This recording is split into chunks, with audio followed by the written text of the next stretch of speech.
Hi, everybody. Welcome. It's Michael Quirke here. And today I want to share some thoughts with you about the topic of CPTSD and its effect on life expectancy. Now, more research is underway. There's always research going on, but early studies have found that complex post traumatic stress disorder, or CPTSD, can have a very definite effect on your life expectancy. Those who have endured 6 or more childhood traumas can end up living as much as 20 years less than those of us who don't have such a background. Now, I have written and talked plenty about CPTSD, especially lately. With that in mind, let's do a brief refresher before we get into the main point today. So, CPTSD is in many ways pretty similar to the more widely known PTSD,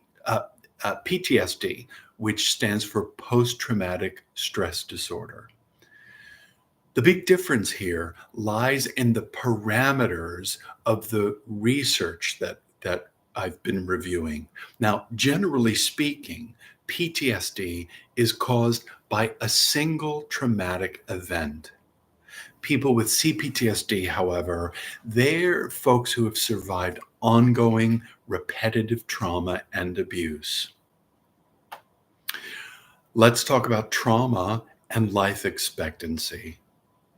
A 10-year study published in the American Journal of Preventive Medicine reported the following. As I mentioned earlier, participants with 6 or more different types of childhood trauma face the highest mortality risk. Additionally, there was a 54% greater chance that these participants would die before the study was even completed. Participants who reported fewer childhood adverse events, commonly referred to as ACEs, they showed no significant increase in the risk of death compared with those who did not report any ACEs. Even so, some participants who reported fewer than 6 ACEs did pass away during the study.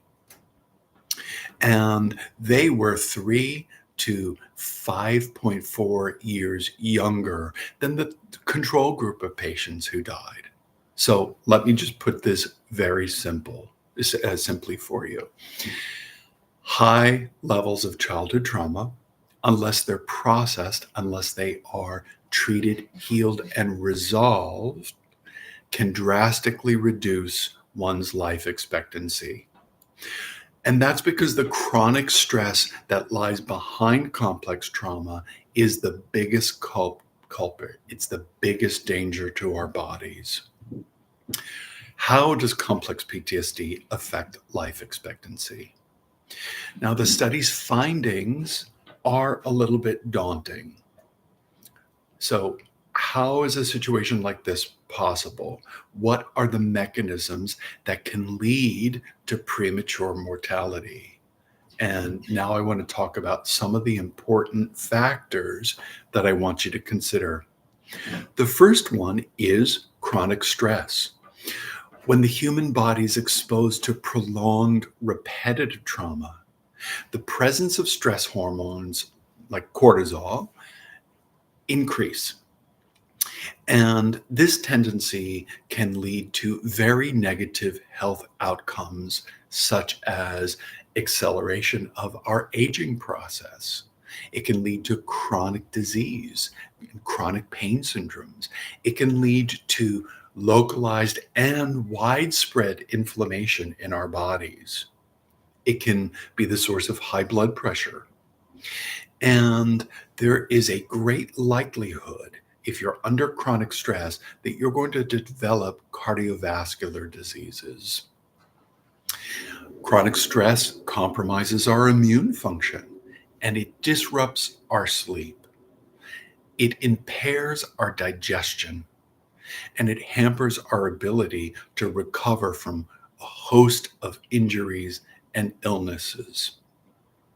There's also increased incident of conditions that are more like, what we're referring to as metabolic disorders, diabetes, obesity, autoimmune diseases. Now, there are also socioeconomic factors at play. Living with CPTSD can make it very difficult to attain the basics that we need to thrive in our society. So, if you're suffering from CPTSD, you might find it challenging to get a job, to keep steady employment, or to access health care, to keep appointments, to comply with treatment recommendations. And socially, it might be very difficult to develop healthy, supportive relationships and friendships. The lack of these fundamental elements of life can undoubtedly affect our longevity. Now, CPTSD also profoundly affects our mental health. That's what it is. It's a biological and mental health condition. The standard symptoms of complex trauma are enough to make anybody feel hesitant to connect with other people and in a way that's beneficial to your well-being. And some of the most common symptoms of CPTSD are things that I see in my clinical work every day. First, there's chronic hyperarousal.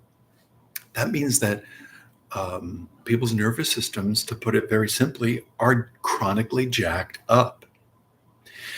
People with CPTSD tend to organize their lives around avoidance of anything that might trigger bad memories or strong, uncomfortable feelings. They might deal with flashbacks. And remember, these aren't just reliving experiences, they can be emotional and physical flashbacks. So the feeling of what happened to you can be triggered in the present day and overtake you. We're talking about low self-esteem, a distorted sense of yourself. Many times, what I see in my clients is that they have memory issues. They might chronically feel scattered or prone to getting confused. Unfortunately, one of the common indicators of CPTSD that I see is substance abuse and dependence. Now, in other videos, I've talked about depersonalization and dissociative symptoms, and those are often signs of CPTSD. And frequently, many of the clients that I've worked with, they've struggled with thoughts of self-harm, or they've engaged in self-harm, or they've struggled with suicidal thoughts, and sometimes suicidal attempts. In addition, people with CPTSD, they frequently deal with a host of co-occurring mental health disorders. And these can include things like dissociative disorders, depression, borderline personality disorder, which I've been talking about recently in a few of my videos. Anxiety disorders are very common, everything from chronic worry to OCD to panic disorder. And as I mentioned earlier, substance abuse and dependence are really quite common.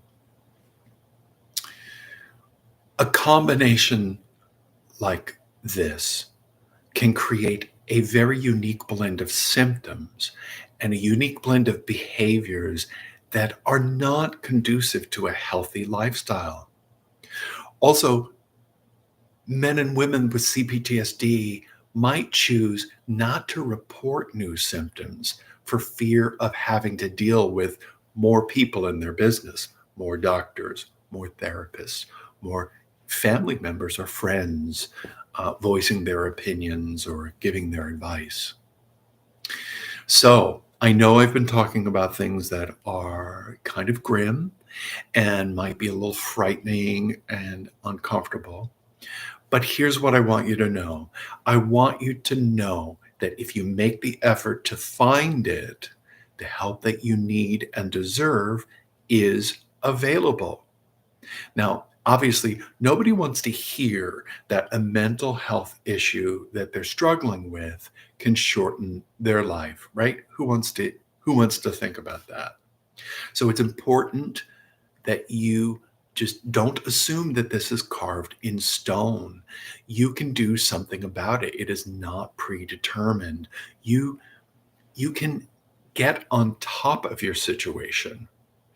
And if you take this and use it as motivation that you need to get good, qualified care. If chronic stress and prolonged trauma have played a role in your life, there are definite steps that you can take to course correct now. And I've seen people do this time and time again.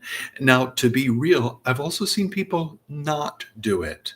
But what I want you to leave today's live video with is the understanding that if you put in the work, if you make it a priority, you can heal. You can leave the past behind you and you can resolve it, right? There's something more in life than avoidance and compartmentalization of your thoughts, your feelings, and your history. Now, I'm suspecting that you might have thoughts and comments. And if so, I would love to hear them. So please post them underneath the video. That's going to be helpful to a lot of people if you do that. Also, if you found this video to be helpful, would you like, subscribe, and share this video with somebody that might find it helpful? Lastly, follow the link in the description nearby if you'd like to visit my website where you can find my trauma treatment article library. Thank you again so much for your time. And again, I really hope that you found something helpful in my talk today. Take good care of yourself.